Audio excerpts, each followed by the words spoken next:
Tye Gregory, good morning. Welcome to KCBS. Good morning. Thank you for having me. What is the significance of International Holocaust Remembrance Day, and why is it important that we recognize it? Well, we're remembering specifically the 81st anniversary of the liberation of Auschwitz, and it's critical, especially as we don't have many survivors left from the camps, that we remember the devastation to the Jewish community worldwide, 6 million murdered, and keep their stories alive. So that's what we're doing today. Do you have concerns? You mentioned there aren't many survivors left. If you were, say, a 10-year-old in Auschwitz when it was liberated 81 years ago, you're now obviously over 90. We are losing that generation. Is that why remembrance and education is even more important as we lose more firsthand voices? That's absolutely right. You know, I'm the grandson of a survivor who fled Berlin in World War II, and it's important that we share these lessons for two important reasons. Number one, anti-Semitism is on the rise again around the world and in this country. And number two, there are other genocides and horrific things happening around the world, and it's important that we not only remember to ensure that this doesn't happen to the Jewish people again, but that we take the lessons and the failures, the collective failures of the world to respond that led to the Holocaust, to make sure that this doesn't happen to other peoples. You mentioned there has been a rise in anti-Semitic activity in recent years. Do you have theories as to why that is after, for so many years, for generations, we said never again, and yet it seems to be rekindled and growing? Well, I think there's a handful of theories out there. One is that in the post-Holocaust era, a lot of the anti-Semitism, it didn't disappear. It was merely pushed underground. And unfortunately, with the rise of social media, which has given platform to folks outside of the normal political discourse, we've seen some of those arguments on different extremes in our political discourse take hold. And so a lot of anti-Semitic conspiracy theories on both polar ends of our spectrum are gaining traction. And unfortunately, it takes a lot longer to call out lies than it is to spew them. And so we're seeing this take hold, unfortunately.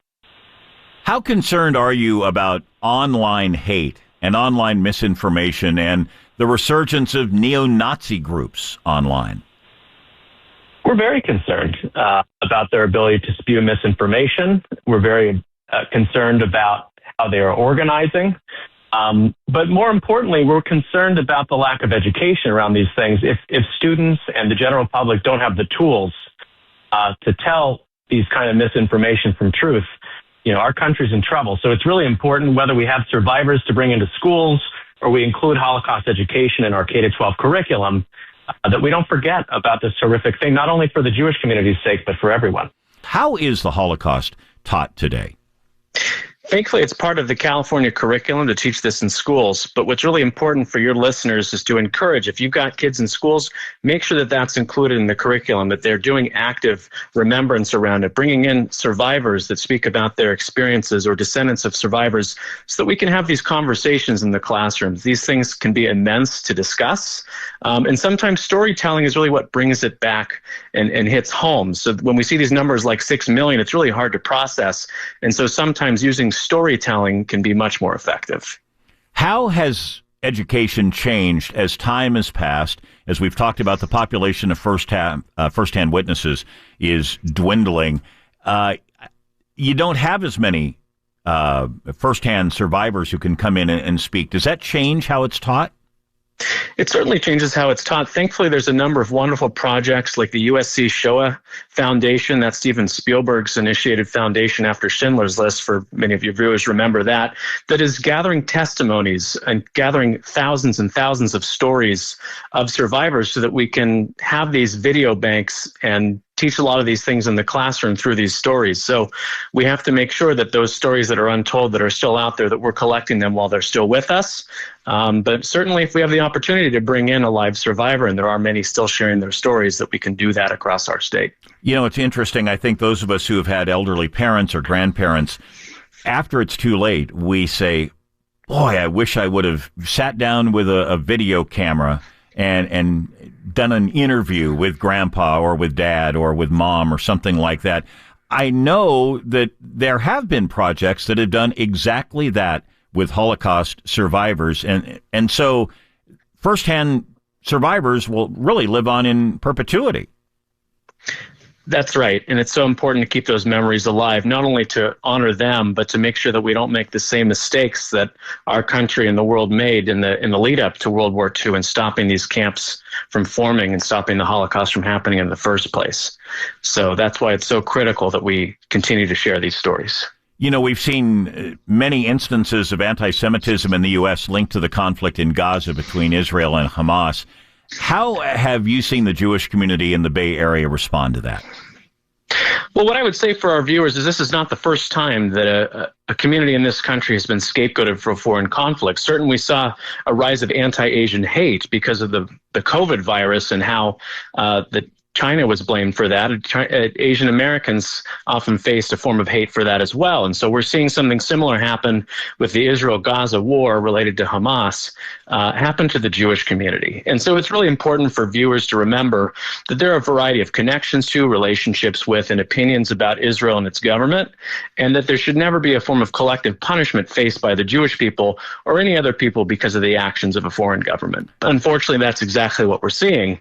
And so our community has seen a surge of anti-Semitic incidents. We've had to increase security in our houses of worship, and it's a really concerning time for our community. We are getting some interesting questions in from our KCBS listeners, and one here: the term genocide has been used by some to describe the consequence of the conflict on Palestinian people.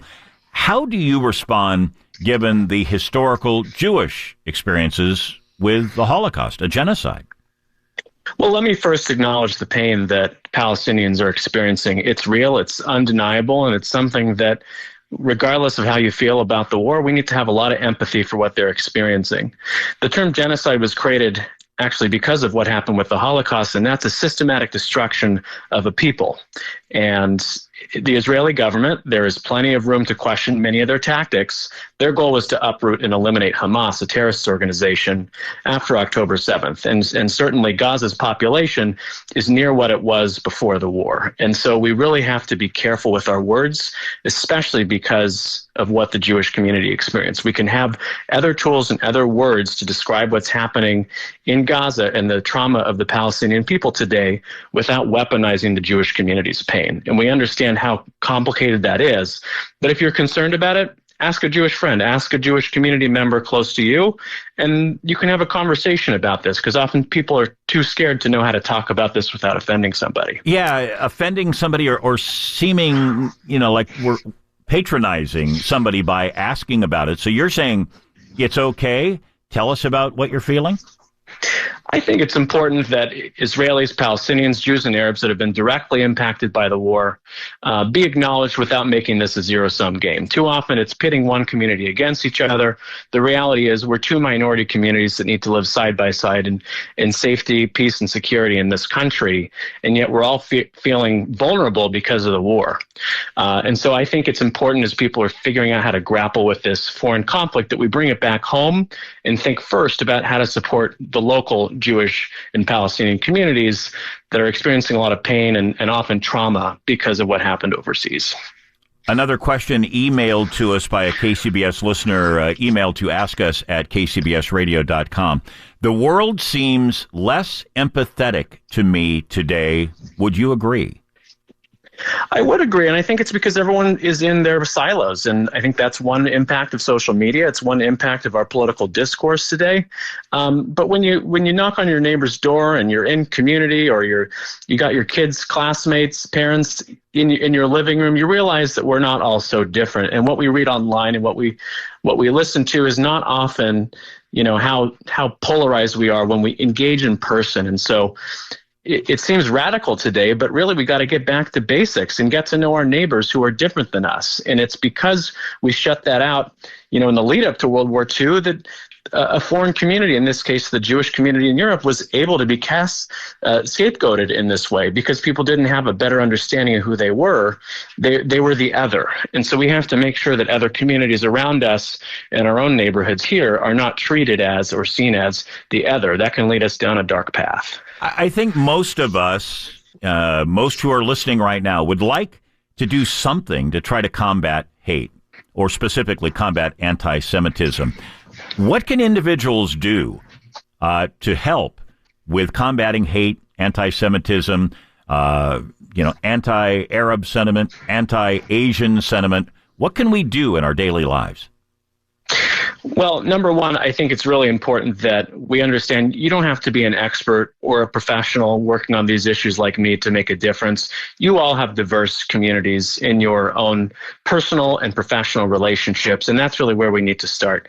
How can we make sure the decision makers in our life, whether that's the leadership of where we work, our schools, our city council members, how can we make sure that they are prioritizing the safety and inclusion of all communities? Let's start at home. Sometimes these issues feel too big to make a change, and really if we make it hyper-local and we look at what we can do in our lives, we really can make a difference. And the second thing is we have a lot of resources on our website, jcrc.org, to talk about combating hate crimes, anti-Semitism, things like that. So I encourage our listeners who are interested to visit our website, jcrc.org. Tye Gregory is CEO of the Bay Area Jewish Community Relations Council. Tyler, we appreciate